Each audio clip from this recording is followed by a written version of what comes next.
The first time your D&D heroes encounter a Marilith, it should answer that age-old question, do D&D characters ever poop? Because yes they do, and they just did, in their pants, just now, at the sight of the monstrous six-armed fiend towering over them. Welcome to We Love TTRPGs. I'm your host, Atten, and I am so excited about this video. Having already discussed the succubus, we're going to learn about the Type 5 demon, otherwise known as the Marilith. I hope by the end of this video, you'll be inspired by these fiends because they are absolutely devastating opponents. And learning about the Marilith is a necessary step before we dive into the lore of Grazit, the demon lord of depravity and sexual indulgence. Grazit, the most handsome of all demons, prefers to surround himself with every variety of fiend whose visual appearance is a manifestation of mortal female sexuality and gynophobia. Now, don't be fooled into thinking any demon actually possesses a specific gender. Though many demons appear to have a masculine or feminine form, all fiends are in fact genderless. Any activities or functions they might seem to undertake which mimics human reproductive acts are nothing more than a mockery of such acts, and they serve no purpose other than to exploit mortals. This even includes the succubus and its masculine form, the incubus, both of which assume explicitly sexual gendered forms, but this only serves to exploit their victims through temptation and vice. This might come as a surprise to some, however it holds true in our real-world mythologies as well as game lore. The Dungeons & Dragons Monster Manual 5th edition states, "The Abyss creates demons as extensions of itself, spontaneously forming fiends out of filth and carnage. Some are unique manifestations, while others represent uniform strains virtually identical to each other." Now consider the physical appearance of a Marilith. This is certainly tied to some Freudian ideas about the feminine. These monsters have the upper body of a beautiful, buxom woman with 6 arms and the lower torso of a massive and powerful serpent. This combination of woman and snake is symbolically too important to ignore. In most of the early artistic interpretations, these demons wear little to no clothing. This reminds me of ancient stories telling of barbarians running into battle naked, which provoked profoundly terrifying psychological effects onto their opponents. Every Marilith is arrogant and believes itself superior to all others. And this opinion is not without merit. When a Marilith is on the battlefield, it immediately commands the respect and cooperation of every allied demon because every fiend knows the massive tornado of destruction a Marilith leaves in its wake. These fiends are bloodthirsty killing machines that experience something akin to pleasure only when inflicting pain on others. They are ancient creatures. They have spent an eternity perfecting their combat prowess and command over the limitless and expendable hordes of the abyss. Without them, the blood war would have been lost to the diabolic fiends from the 9 hells, a well-known fact to demons and devils alike. They possess wicked intelligence, and they are as insightful as they are resourceful. They are tacticians who will seek an understanding of their foe's capabilities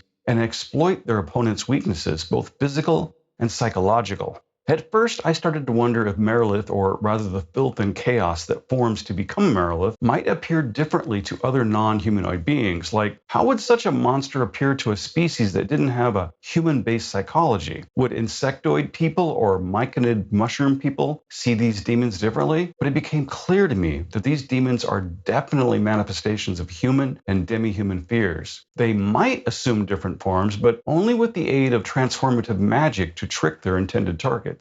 The Marilith is a creation of Gary Gygax, or one of the other early D&D contributors such as Dave Arneson, Don Kay, Brian Bloom, or perhaps even one of the original D&D's playtesters. Gygax and Bloom are listed as the authors of 1976's Eldritch Wizardry, where the Marilith first appeared, but there's no mention of this demon's specific creator. What I can say is in Western demonological practices, there exists no known equivalent. Since Eldritch Wizardry was released in 1976, I wouldn't at all be surprised to learn that they were inspired by this little scene from 1974's Golden Voyage of Sinbad, where the hero must fight an animated statue of Kali. Now, even if that particular classic movie had no part in the Marilith's creation, we may assume that this demon was inspired by Hindu mythology, where gods and demons frequently have multiple heads and arms. The name Marilith has no real-world equivalent, but it may have been a combination of Mara and Lilith. In Buddhism, a Mara demon is said to have challenged the Buddha as he sought enlightenment under the Bodhi tree. Mara, also known as Lord of Death, embodies the evil and darker forces of humanity that leads us away from attaining true spiritual life. Now, Lilitu, those are ancient types of demons from Akkadian, Sumerian, and Babylonian texts that are closely associated with the succubus. To learn more about those and the Lilith, please check out my succubus video. Throughout the different editions of Dungeons & Dragons, the Type 5 demon, or Marilith as most are familiar with it today, has changed very little. According to D&D lore, this type of demon gets its name from the biggest and strongest specimen of its type. In 1979's first edition AD&D DM's guide, we are even given a list of prominent personal names for this type of fiend, which in addition to Marilith includes several names I just cannot pronounce. So let's just put them on the screen. Shepaparwa, Evokula, something, and Rigo. Okay, you got it. Good. I hope you got it because I sure didn't. Now, in the 1986 Immortal rule set, the DM's Guide to Immortals, we are introduced to the Hissing Demon, which was their own version of the Marilith. An entry for the Hissing Lesser Fiend appears in the Wrath of the Immortals set, Book 1, Codex of the Immortals from 1992, but don't let classification Lesser fool you, because it is actually more powerful than the standard Type 5 demon from Advanced Dungeons & Dragons. We're talking about epic-level Mariliths here. In that edition, we are told they are also known as a water fiend or destroyer. They are described as a 6-armed female human torso 7 feet tall, atop a 15-foot-long snake body. They can polymorph to take the form of a female fighter. We assume of any species as it deems necessary to trick their opponents. They can summon other demons, control undead, and spit poison. In this edition of the game, these fiends were once evil mortals used as pawns by the Immortals. Though this backstory is unique to that edition of the game, I think it might be fun to create a regional myth in your game world regarding some evil sorceress who was transformed into a Marilith and now rules some bleak terrestrial kingdom. And although demons were called Tenari in the second edition AD&D to appease the radical Christian right who sought to cancel D&D, that's impossible! The Marilith were still extremely powerful demons, and in the Monsters Compendium Outer Planes Appendix for that edition, we are first given details and background for these fiends that had not appeared in earlier editions. The Marilith are often found to be commanders, generals, and tacticians of the Abyss, leading hordes of demons into battle. Some even serve the most powerful of demon lords as personal guards. These monsters experience no greater pleasure than that derived from merciless brutality and savage violence. In the third edition, we are told that Marilith and Balors make up the Council of the Riven Ram, a 6-member cabal that dictates demonic policy on Thanatos. These demons are described as large, otherworldly entities, appearing to be attractive female humans with 6 arms and possess the body of a massive snake with green, scaly coils. They usually hold a long sword in each of their 6 hands, and they are adorned with many priceless bangles and fine jewels. In this edition, they were described as being 9 feet tall and measured about 20 feet from head to tip of tail. They also weighed about 4,000 pounds. Marilith can be found in the service of powerful demon lords throughout the Abyss, and in the 3.5 sourcebook Hordes of the Abyss, we are told Pale Knight has several Marilith servants. And as I mentioned at the start of this video, the demon lord Grazit is particularly fond of the Marilith. Though entirely a unique creation of Dungeons & Dragons, a Marilith also appears in the original Final Fantasy, and the cover art from 1996 novel Passage to Dawn shows Drizzt fighting a Marilith. One of my personal favorites comes from the cover of 3.5's Fiendish Codex 1, Hordes of the Abyss. There are far too many examples to name them all here. However, one particular standout is something familiar to those who play DDO, Dungeons & Dragons Online. This is the multiple Marilith demons in that game's adventures, having been introduced in the Demon Queen quest line. I hadn't played in years, but I dusted off my old character to show you what Queen Laylat looks like.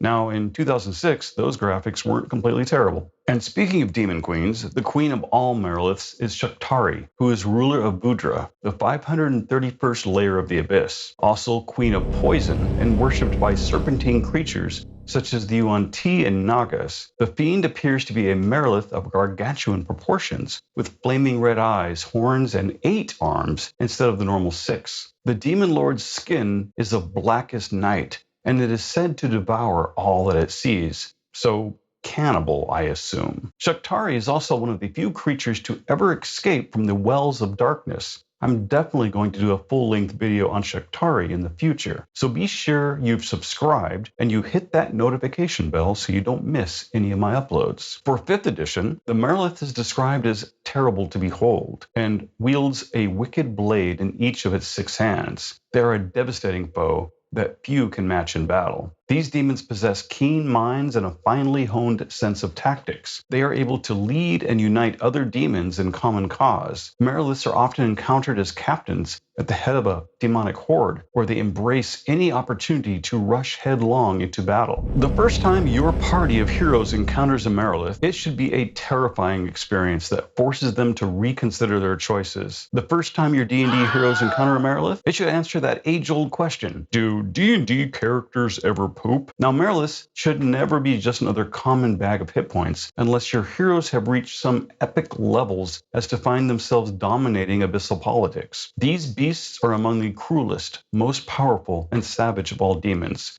second only to the Balor and most demon lords. If you introduce a named Marilith into your game, be sure to think about past editions of the demon and use that to enhance its basic monster manual stats. Give it poison-tipped magic weapons. You could give it the ability to spit poison. You could increase its height, length, and weight. Its fortress would be decorated in the countless skulls of an eternity of defeated foes, including mortals, fiends, angels, and legendary beasts. It might sit on a throne crafted from the skull of a Tarrasque. Such a Marilith would keep and torture legions of that term we're no longer supposed to say, non-consenting laborers. To make things really spicy, give this Marilith levels in Barbarian. Yes, a raging Barbarian Marilith with 7 attacks, possibly 8, if it's also spitting poison. And this fiend has an army of lesser demons under its control to soften up the player characters. That should end most complaints about 5e being too easy. The standard rank and file Marilith, as presented in the monster manual, is able to attack 7 times in a single combat round.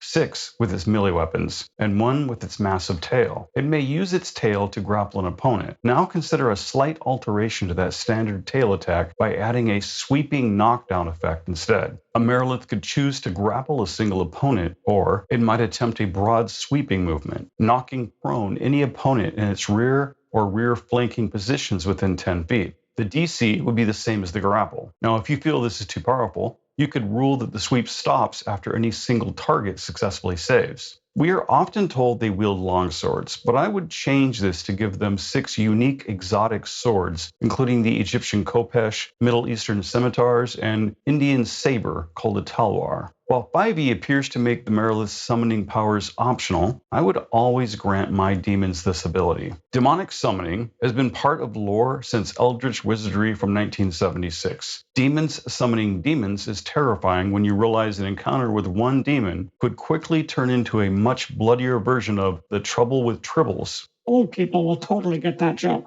As DM, you'll need to consider the likelihood of a successful summoning compared to the effectiveness of other potential combat options, but demons are chaotic and aren't exactly thinking about those odds. Look for my future video about demon lore, where I will discuss the implications of this in detail. Despite what you may have read in other publications, a Marilith isn't likely to parley with its enemy. Under extraordinary circumstances, it might send minions to negotiate the enemy's terms of surrender, but only to slay them at the first opportunity. The Marilith is a controller, a cruel dominatrix, a bloodthirsty barbarian. Make your Mariliths savage and use them to bring ruin onto players who have grown cocky and overconfident. But first, if this information has been useful to you, please remember to stab that like button, and if this is your first time here, please subscribe and turn on notifications so you don't miss any future uploads. As always, I'm your host Atten here at We Love TTRPGs, and I thank you so much for watching. I hope you stick around to check out my other videos. Don't forget to subscribe. Don't forget to subscribe.